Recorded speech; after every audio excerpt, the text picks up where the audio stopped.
don't care about who fuck with him. Y'all got to mix up everything. You better sit. I ain't seen shit out.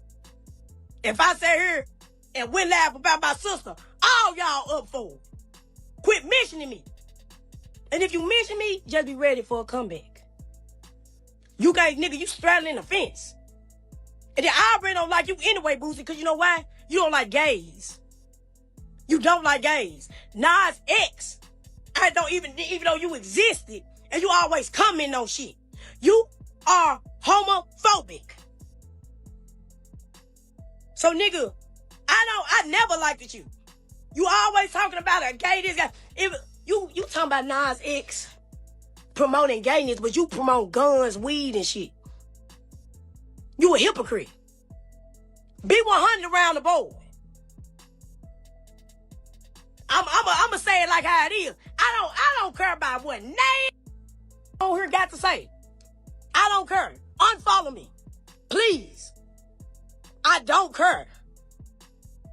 Y'all talking about who I need to sit down on, and I done sit up here and went live about my sister and put my mama no more live. And you think I'm finna spur somebody? I'm not spurring shit. He's straddling the fence. He just want to be in the in crowd. Nigga, go make some Tubi movies. Shit, I thought we were cool. We diabetics together. Y'all keep my name in y'all mouth, which I don't have a problem with, but just be ready for me to respond. And Boosie, I was just waiting on him. I don't like him. I do not like him. A motherfucker asked me, do I want to do a hard talk? Fuck Boosie. I've been to smack his face straight. I do not like Boosie. Ever since he did that shit with Nas X towards the gay community, every time about something gay, he got something to say. I did not like him. So for him to he didn't even say nothing that was that wrong. It's just, I don't like him. He didn't go on there. He didn't go on there bash me and shit. But see, I already got disliking for you. So yeah, you can't even sneeze towards this situation. And I'm gonna say something about you. I ain't gonna lie. Like I said before, he promote guns, weed, girls, all types of stuff. But then when somebody gay coming on, oh nah, the kids don't need to see that. Boy, you sound like a stupid ass hypocrite. Y'all better stop coming for me, because I'm going to come back every motherfucking time. And I don't give a fuck. If his fan base so motherfucking big, why the fuck he on Tubi movies now? Why the fuck he on Tubi movies? This nigga ain't on Paramount. What if I told you that in 2026, you don't need a verdict to be declared guilty? You just need a trending hashtag, one blurry screenshot, one highlighted name in a 3 million page document dump, one influencer saying, "I'm just asking questions." And within hours, the internet has already decided the outcome. That's exactly what we're watching unfold right now.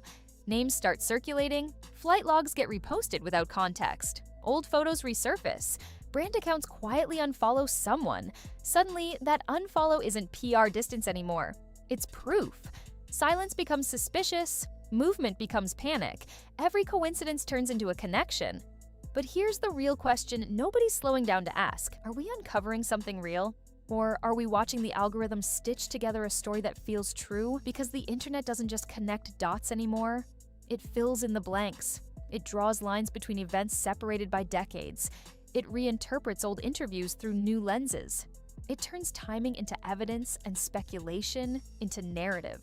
And once enough people repeat the same theory, it stops sounding like a theory. It starts sounding like fact. Tonight, we're not here to accuse. We're not here to defend. We're here to break down how this machine works, how documents turn into headlines, how headlines turn into viral threads, and how viral threads turn into public conviction. Because when the internet connects dots that may not exist, reputation becomes collateral, and by the time the truth catches up, the verdict has already been delivered. It always starts the same way. A document drops, thousands of pages, court filings, transcripts, flight logs, depositions. Most people will never read them. They don't have time. They rely on clips, screenshots, and summaries. Then someone finds a name. Not a charge, not a conviction. Just a name. Within minutes, that name is circled in red, posted on X, Instagram, TikTok, The caption doesn't say mentioned, it says exposed. And that subtle difference changes everything. Here's what people don't realize. In massive federal document releases, names can appear for dozens of reasons. Witness lists, contact books, event attendance, being referenced by someone else, even being mentioned in passing conversation. But online, context moves slower than outrage. A single screenshot spreads faster than a 30-page clarification. Reaction channels go live. Influencers say, "I'm just reporting what's in the documents." But tone matters. Music in the background matters. The way a sentence is framed matters. Why was he there? How deep does this go? What else are they hiding? Questions become insinuations. Insinuations become belief. And here's the psychological twist. Once people emotionally react to a narrative, they start looking for proof to support it. Old interviews get replayed, lyrics get re-examined, photos from 1998 suddenly feel sinister. It's confirmation bias at internet speed. By the time actual legal experts explain what the document really means, the headline has already formed in people's minds. And once the internet decides you're connected to something dark, it doesn't wait for footnotes. Now here's where it gets even more dangerous. We don't live in the era of full articles anymore. We live in the era of screenshots. A 3,000-page legal release turns into one blurry image with a name highlighted. No paragraph above it, no paragraph below it. Just a red circle and a dramatic caption. And that's all most people need. Because online, context doesn't go viral. Shock does. Somebody crops out the surrounding explanation. Someone else adds dramatic music. A creator stitches it with, "Why is no one talking about this?" And suddenly millions of people believe they've uncovered something major. But here's the truth. Most viewers never stop to ask. Was the person accused? Were they investigated? Were they charged? Or were they simply mentioned? Those are very different things legally, but socially, the difference disappears fast. This is what I call the screenshot economy. Information is chopped into bite-sized emotional triggers designed to provoke reaction, not understanding. The more dramatic the framing, the more engagement it gets. And engagement equals money. So creators are rewarded for leaning into suspicion, not for slowing down and reading the fine print. And once a name starts trending next to a scandal, it doesn't matter whether the connection is weak, indirect, or completely misunderstood. Algorithms don't check context. They amplify emotion. By the time fact-checkers show up, the damage is already done. Because online, once your name is attached to something dark, it rarely gets detached. Here's the part nobody wants to admit. Being mentioned in a document is not the same as being charged with a crime, but online, that distinction disappears fast. When people hear a famous name connected to a scandal, they don't ask how or why. They jump straight to what if. And once what if turns into trending hashtags, it starts feeling like proof. That's how guilt by association works. If someone attended the same party, if they were in the same city, if they knew someone who knew someone, suddenly, the internet fills in the blanks. But proximity is not participation. In massive investigations, especially ones involving wealthy and connected individuals, thousands of names can appear in logs, contact books, flight manifests, or witness statements. That doesn't automatically mean wrongdoing. Sometimes it means business meetings. Sometimes it means social events. Sometimes it means nothing more than being in the same orbit. But social media doesn't reward nuance. It rewards dramatic conclusions. Creators start asking leading questions. Why was he there? Why is this name in the files? Why hasn't this been addressed? Those questions are powerful because they imply something without directly saying it. And implication spreads faster than confirmation. The problem is, once a narrative locks in, it's almost impossible to reverse. Even if no charges are filed, even if no evidence supports the theory, the suspicion lingers. And in the digital age, suspicion can be just as damaging as conviction. That's the real danger. Because once the internet decides you're connected, clearing your name becomes nearly impossible. Here's what really fuels these situations. It's not evidence, it's engagement. The algorithm doesn't care whether something is proven. It cares whether people react. And nothing triggers reactions faster than a powerful celebrity mixed with a dark scandal. The moment a famous name trends alongside something like the Epstein case, content explodes. Reaction videos, threads, deep dives, TikToks breaking down screenshots with dramatic music in the background. Everyone becomes a detective. And the more outrageous the theory, the better it performs. If someone calmly says, "There's no confirmed evidence of wrongdoing," that video might get a few thousand views. But if someone says, "This changes everything," it hits millions. That's not an accident. That's how attention works. Outrage spreads, fear spreads, suspicion spreads, and once it spreads, creators feel pressure to escalate. They start connecting older interviews, random photos, lyrics, even facial expressions. Suddenly, normal interactions are framed as hidden signals. Business relationships are reframed as secret alliances. It becomes less about facts and more about narrative tension. The audience starts looking for patterns that might not exist, and once people feel like they've uncovered something hidden, they double down. No one wants to admit they might have jumped to conclusions. Meanwhile, the person at the center of it all hasn't even been formally accused of anything in court, but online, the villain arc has already begun, and the algorithm is feeding it. Now let's slow this down and talk about the Epstein files the right way. When documents from investigations like Jeffrey Epstein's are released, they often include thousands of pages. Names appear for different reasons. Some are alleged victims, some are witnesses, some are associates, some are simply mentioned in conversations or contact lists, and that distinction matters. Because being named in a document is not the same as being charged, it's not the same as being investigated, and it's definitely not the same as being proven guilty. But online, that nuance disappears instantly. The moment a celebrity's name trends next to Epstein files, speculation explodes. Screenshots circulate without context. Partial quotes get reposted. Anonymous allegations get treated like confirmed court findings. And here's the key point. In many high-profile document releases, names can appear without any formal accusation tied to them. Sometimes it's a reference, sometimes it's third-party testimony, sometimes it's simply a record of association. That doesn't automatically equal wrongdoing, but conspiracy culture doesn't operate on legal standards. It operates on suspicion. People start asking, why were they mentioned? Why were they there?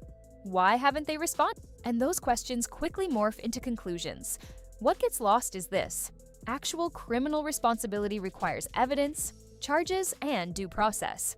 Internet speculation doesn't, and once a rumor attaches to a public figure's name, even if it's unverified, it can reshape how people see them forever. That's the real power of name speculation, not proof, perception. Here's where things get interesting. Most online conspiracy theories don't start as wild claims. They start as questions, small ones. Why did they unfollow each other?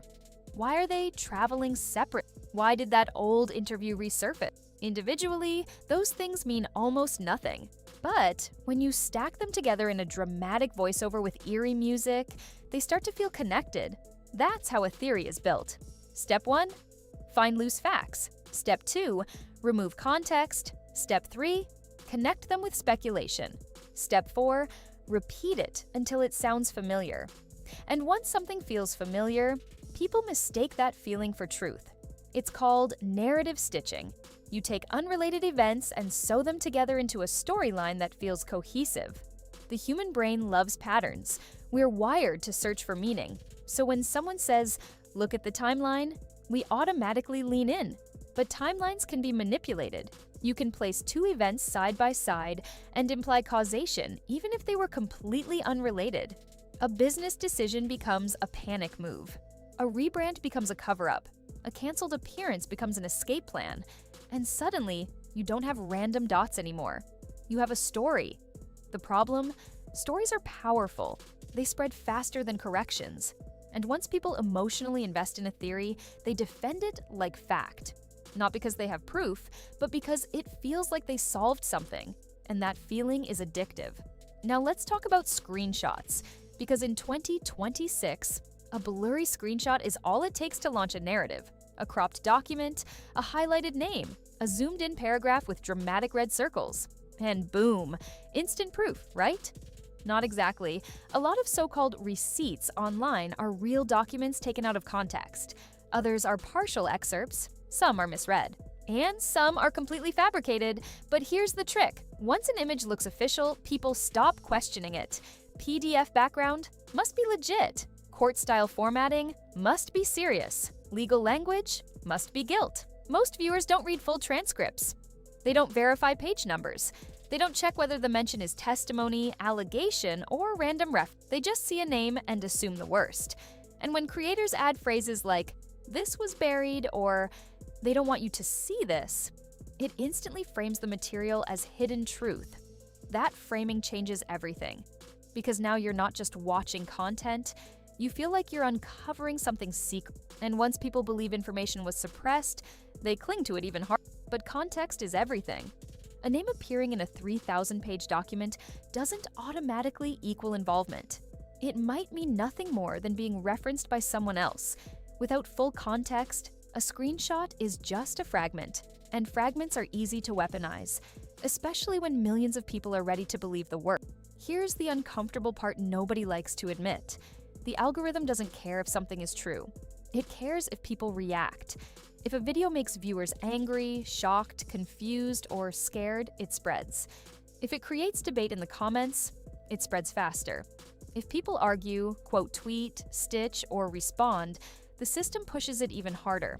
Controversy equals engagement. Engagement equals reach. So, when someone drops a video connecting random dots, dramatic music playing, bold claims flashing on screen, the algorithm sees high watch time and explosive comments. It doesn't fact check, it doesn't verify context, it just boosts what performs.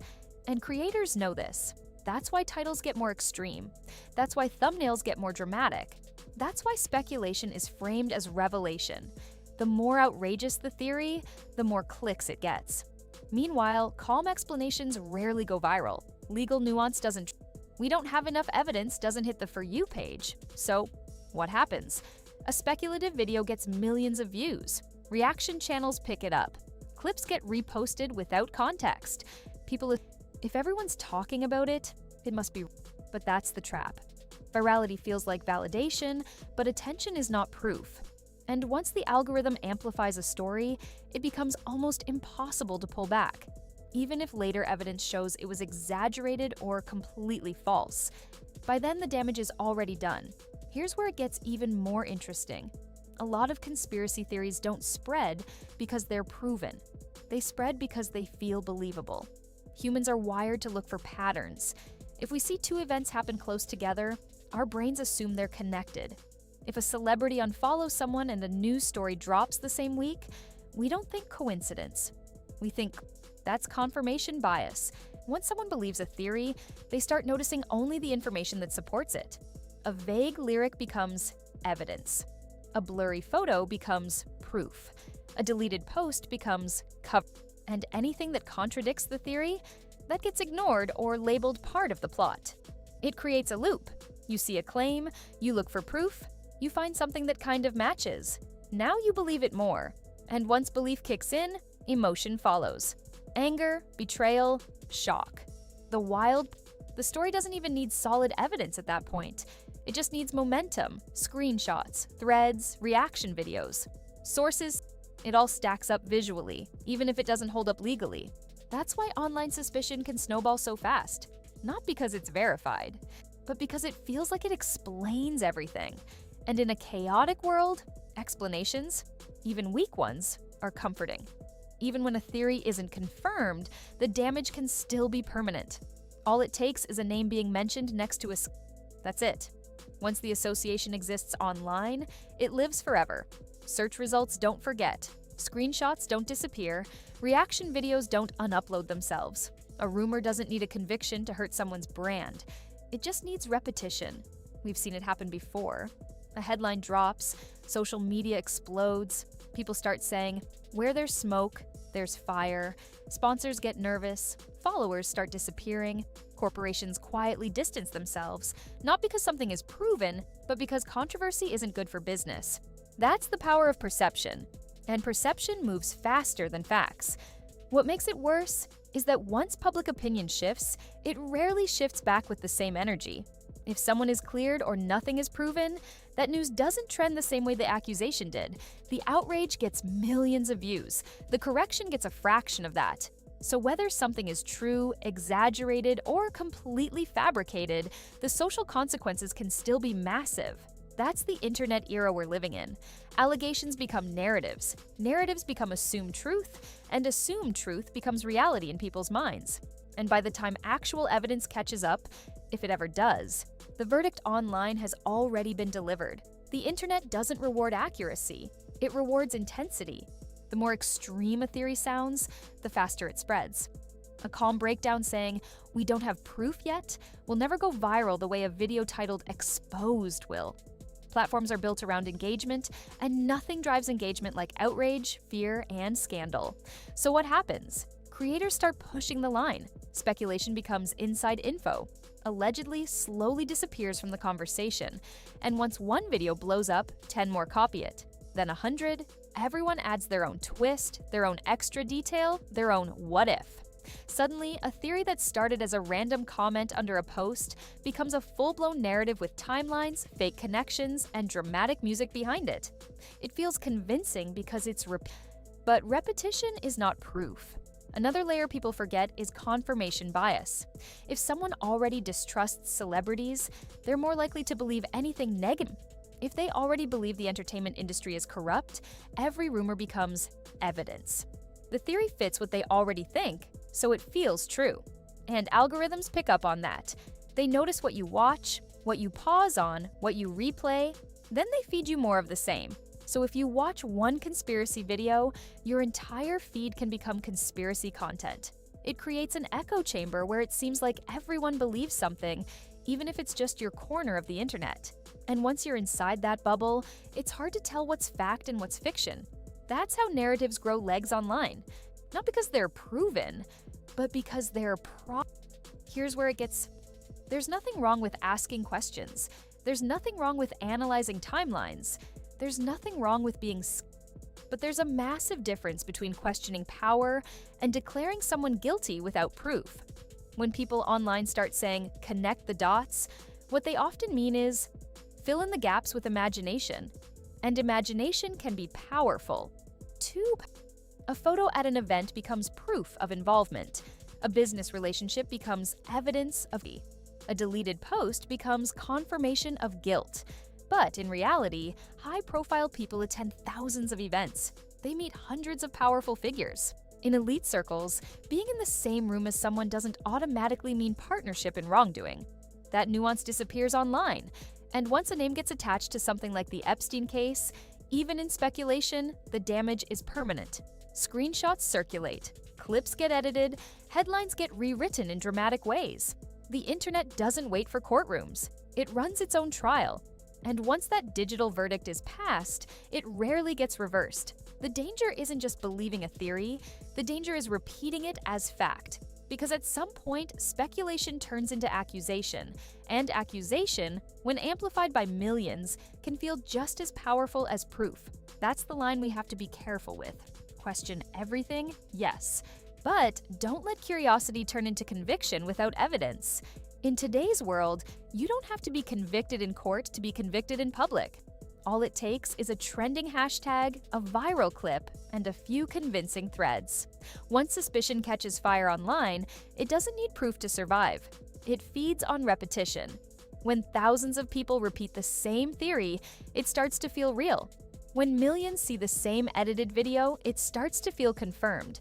And when influencers package speculation as just asking questions, the line between analysis and accusation disappears. That's how suspicion becomes reality online.